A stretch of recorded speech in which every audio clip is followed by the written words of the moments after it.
Senin malam 26 Juni 2023, Habib Bahar bin Smith menjadi tokoh agama yang memimpin masa aksi untuk bersuara penolakan keberadaan Pondok Pesantren Al Zaitun dan juga pemimpinnya Panji Gumilang.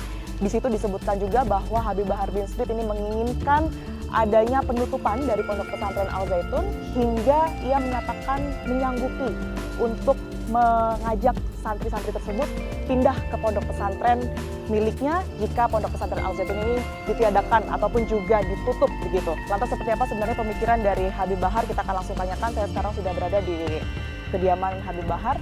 Kita akan langsung tanyakan. Assalamualaikum warahmatullahi wabarakatuh, Habib. Waalaikumsalam. Apa kabar, Habib? Alhamdulillah sehat. Alhamdulillah sehat. Tiara apa kabar? Sehat juga, alhamdulillah, Habib. Kemarin kita dengar sama-sama bahwa ada aksi yang terjadi di depan sekitaran Patung Kuda ya, Habib, ya. Senin malam kita lihat juga video yang beredar, Habib sempat berorasi di sana, ternyata juga dengan penolakan keberadaan Pondok Pesantren Al Zaitun. Saya ingin tahu desakan yang kemudian ini membuat Habib kemudian untuk bersuara malam itu apa, Habib? Jadi kewajiban kita satu, kami ini para mudir, para pemimpin pondok pesantren. Dua, kami memiliki murid. Tiga, kami sebagai dai. Empat, dan kami sebagai putra bangsa Indonesia. Kami tidak rela, kami tidak ridha dengan segala macam mungkarat, dhalalat, sayyiat, mukhalafat yang ada di Indonesia. Jadi karena ketidakrelaan dan ketidakridhaan itulah sehingga hati menggerakkan langkahan kaki kami untuk hadir pada acara kemarin, yakni dengan agenda bubarkan Az-Zaitun secara permanen dan tangkap Panji Gumilang. Tidak ada tawar-menawar, sebab ini masalah kesesatan, dan yang disesatkan mending kalau sesatnya sendiri. Kalau sesatnya sendiri nggak ada masalah, mungkin dia sendiri yang sesat. Udah sesat dan menyesatkan.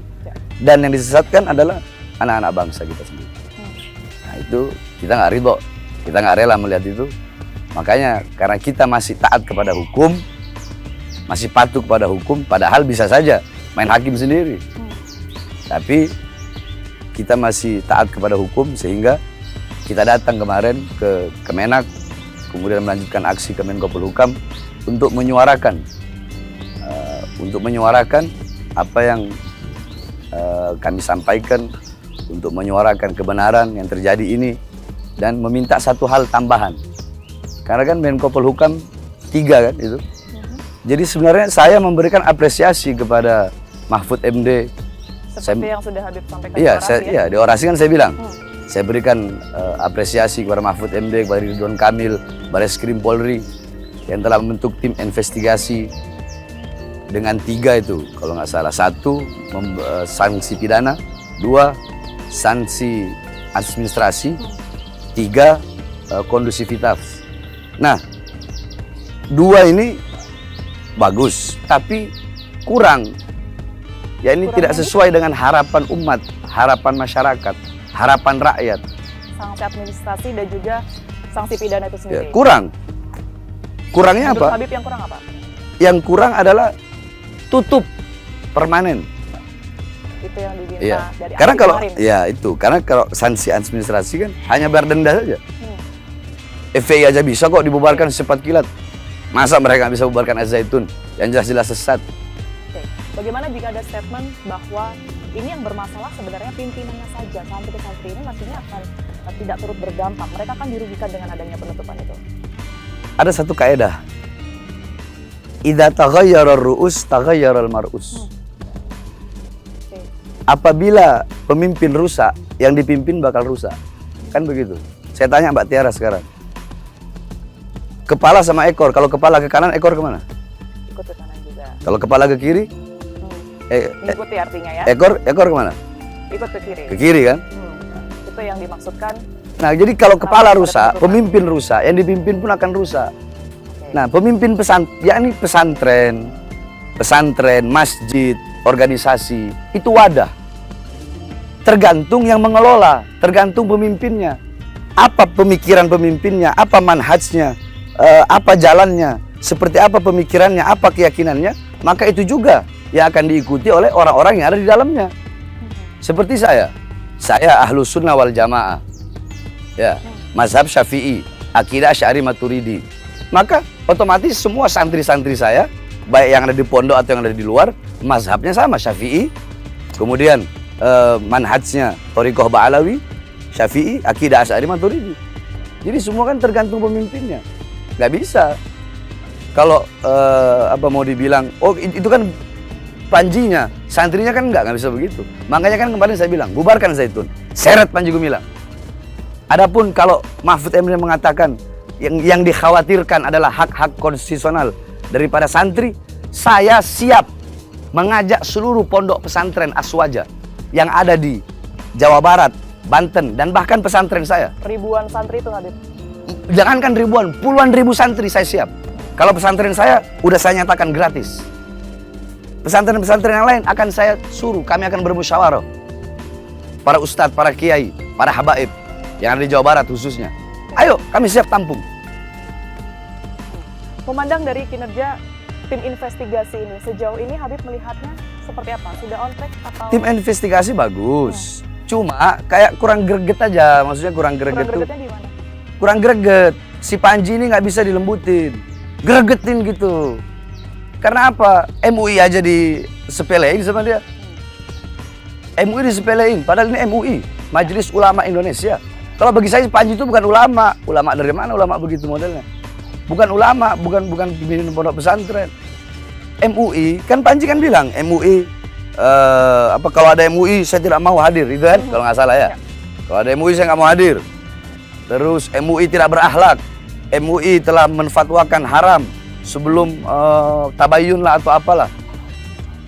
Yakni inilah dengan MUI. Makanya saya bilang MUI jangan pernah mundur lawan si Panji satu nih, jangan pernah mundur. Jangan pernah mundur. Di belakang MUI ada umat Islam. Di belakang MUI ada rakyat masyarakat Indonesia. Yang tidak mau anak-anak bangsa disesatkan oleh Panji Gumilang. Karena MUI itu nggak sembarangan mengeluarkan fatwa. Kalau yang saya lihat intinya satu, dari sekian banyak itu pola pikirnya dia dari TV One, dari dia live atau apa itu, pola pikirnya dia yakni seperti yakni ikhtilat bainal mar'a wal bercampur laki-laki dan perempuan, ya kan? Dalam fi shalah, dalam soft salat bercampur laki-laki dan perempuan. Itu satu. Kemudian yang kedua yakni istahalluz zina bil kafaro, menghalalkan zina dengan membayar denda, membayar kafaro. Berapa juta saya nggak tahu itu. Dan benar atau tidaknya itu tim investigasi yang tahu. Ini yang saya tahu saja. Kemudian yakni fi salatil Jum'ah fi khutbah Jum'ah takun khatibatan mar'ah. Yang menjadi khatib Jumat di ketika sholat Jumat adalah perempuan, adalah wanita. Ini kan melenceng, ini keluar dari syariat.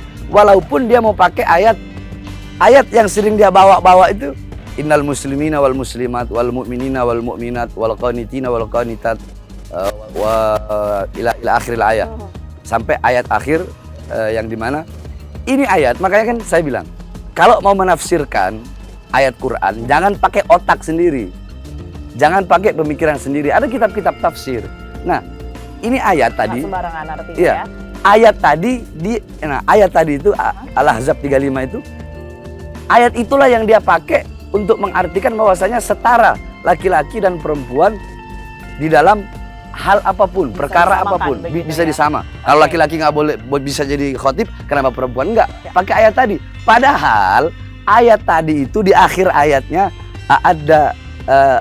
a'addalahumullahu ajran maghfiratan wa ajran azima, kalau nggak salah. Akhir ayatnya yakni yang tadi itu mukmin laki-laki, mukmin perempuan, muslim laki-laki, muslim perempuan, orang baik laki-laki, orang baik perempuan, orang perempuan yang sabar, laki-laki yang sabar, laki-laki yang bersedekah, perempuan yang bersedekah, terus tuh masih banyak tuh. Itu semua Allah akan memberikan kepada mereka pahala yang sama dan pembalasan yang sama. Yakni yakni maksudnya apa? Maksudnya kesetaraan laki-laki dan perempuan dalam ayat itu adalah Allah menyetarakan laki-laki dan perempuan dalam pemberian pahala. bukan dalam hal untuk beribadah, paham nggak? Materi paham nggak? Paham.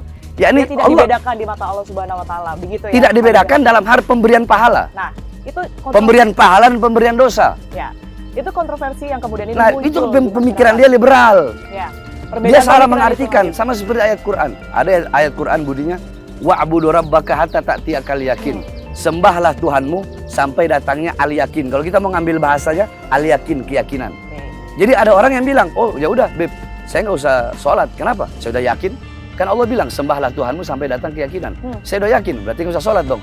Nah, itu kalau pakai pemikiran sendiri. Kalau pakai tafsir, al yakin bimakna al maut. Yakin di situ artinya kematian. Berarti sembahlah Tuhanmu sampai datangnya kematian. Nah, makanya orang tuh nggak Itu bisa yang mikir pakai otak Cukup sendiri. banyak diperbincangkan dan juga menjadi kontroversi. Ya makanya saya bilang MUI jangan mundur. Tapi kemarin Habib terlihat emosi begitu, emosional dalam menyampaikan orasi begitu. Bahkan sejak dari sebelumnya. Itu pemantiknya apa Habib? Apa juga seperti yang tadi Habib bilang itu menjadi salah satu pemicu atau ada yang lain? Ada yang lain. Apa itu? Kan saya ini lagi santai di bawah, saya lagi duduk di bawah, lagi ngisap cerutu. Oke, sambil ngeliat biar aman lah, demonya ini aman. Nah tiba-tiba ada yang menyampaikan dari Menko Polhukam, dari Kemenpol Hukam nih nggak mau menemui umat. Dari Kemenak aja mau. Ada info itu ya? Ya makanya kan Mbak Tiara naik pemantik saya kan. Ya. Pemantiknya Artinya kan. sempat diterima info bahwa tidak ada yang Tidak ada dari perwakilan dari anak buah Mahfud MD. Alasannya? Alasannya kepada ke Aceh katanya. Itu yang kita dapat. Sehingga Karena tugas. Sehingga naiklah. Itu yang memantik saya naik ke atas. Saya belum orasi. Baru pemanasan itu. Saya naik ke atas, saya bilang, ayo semua yang ada di sini. Siap maju ke depan. Ya. Siap kita masuk ke dalam. Nah akhirnya setelah itu baru beberapa saat, setengah jam dari Kemenpolhukam memberikan wakil kepada Kapolsek kalau nggak salah. Oke. Kapolsek. Salah satu dari orasi Habib kemarin poinnya juga sempat ada menyinggung masalah backingan dari Panji Gumilang itu sendiri. Yang diketahui oleh Habib berkaitan dengan statement ini? Bisa Backingnya? dijelaskan? Saya nggak tahu siapa backingnya. Oke. Tapi yang jelas orang seperti dia ada backingnya lah. Kalau nggak ada backingnya, kenapa nggak langsung tangkap aja? Saya aja bisa langsung ditangkap kok. Dia siapa? Walaupun saya bukan siapa-siapa. Kenapa nggak tangkap langsung? Udah jelas loh kesesatannya dia. Udah jelas dia yang ngomong bahwasanya Al-Quran itu ya bukan datang dari Allah Subhanahu Wa Taala. Berarti Al-Quran itu adalah tulisan Nabi Muhammad SAW. Udah jelas menyimpang, sesat. Kenapa langsung tangkap? Siapa backingnya? Makanya saya bilang, Panji, saya nggak peduli. Siapapun kau punya backing, saya nggak peduli. Mau iblis kau punya backing, saya makan. Kalau dari Habib sendiri melihat ke arah mana? Kalau saya nggak tahu. Saya nggak tahu backingnya dia siapa. Saya nggak tahu yang mendanai dia siapa. Allah alam, saya nggak tahu. Coba kalau Mbak Tiara tanya backing saya, baru saya bilang backing saya Allah. Oke. Kalau seandainya apa yang sudah dikerjakan tim investigasi pemerintah saat ini tidak sesuai dengan keinginan Habib menutup artinya bukan Habib. Oke. Ini keinginan masyarakat umat Islam begitu ya. Menutup pondok pesantren Al Zaitun seperti yang tadi sudah dikatakan Habib. Apa yang akan dilakukan Habib? Dalam hal ini, dalam masalah Al Zaitun, saya lihat dalam pandangan saya Al Zaitun, NU bersuara, Muhammadiyah bersuara, ormas-ormas Islam bersuara, pengurus-pengurus masjid semua, masjid-masjid taklim, dan bahkan masyarakat yang non Muslim pun bersuara, yakni mendukung sama-sama untuk menangkap Panji Gumilang dan menutup Ponpes Al Zaitun. Kebanyakan yang saya lihat, ya kan. Jadi kalau saya pribadi, bukan yang lain-lain tadi yang saya sebut. Kalau saya pribadi, kalau Al Zaitun tidak ditutup, Panji Gumilang tidak ditangkap, saya Bahar bin Ali bin Smith bakal datang ke sana. Kemana nih artinya? Ke Indramayu. Ke Zaitun? Ke Zaitun. Oke. Saya bakal seret Panji dan bakal saya ratakan Al Zaitun. Itu sumpah saya kemarin dan tidak akan pernah saya mencabut kata-kata itu. Sekalipun saya harus masuk penjara lagi, saya tahu. Oke. Karena melawan hukum. Ya 170 kalau rusak-rusak ada yang orang cedera ringan, barang rusak, ayat 1, 170 ayat 2 kalau luka berat, 170 ayat 3 kalau ada yang mati, ya saya terima semua risiko itu. Seberapa yakin Habib kalau Ponpes Al Zaitun ini bisa ditutup? Nggak ada yang mustahil. Kalau kita bersama Allah, maka sebesar apapun dia, sebesar apapun pelindungnya, sebesar apapun dia, kita tidak akan pernah kalah. Selama kita bersama Allah dan yang kita suarakan adalah kebenaran. Lihat Fir'aun, bagaimana kesombongan Fir'aun, bagaimana kesombongan Talut, bagaimana kesombongan mereka. Tapi mereka dikalahkan. Ya. Oleh siapa? Oleh orang-orang yang bersama Allah Subhanahu wa Ta'ala. Baik. Nah, kami, bukan saya, ya ini kita. Orang-orang Islam, pemuda-pemuda Islam, anak-anak bangsa. Kami yakni ingin dengan niat yang baik, tujuan yang baik, menyelamatkan putra-putri bangsa yang ada di situ. Baik. Terima kasih Habib atas waktu dan juga penjelasannya tadi. Habib Bahar bin Smit telah bergabung sama kami. Kita ikuti fakta selanjutnya pemirsa.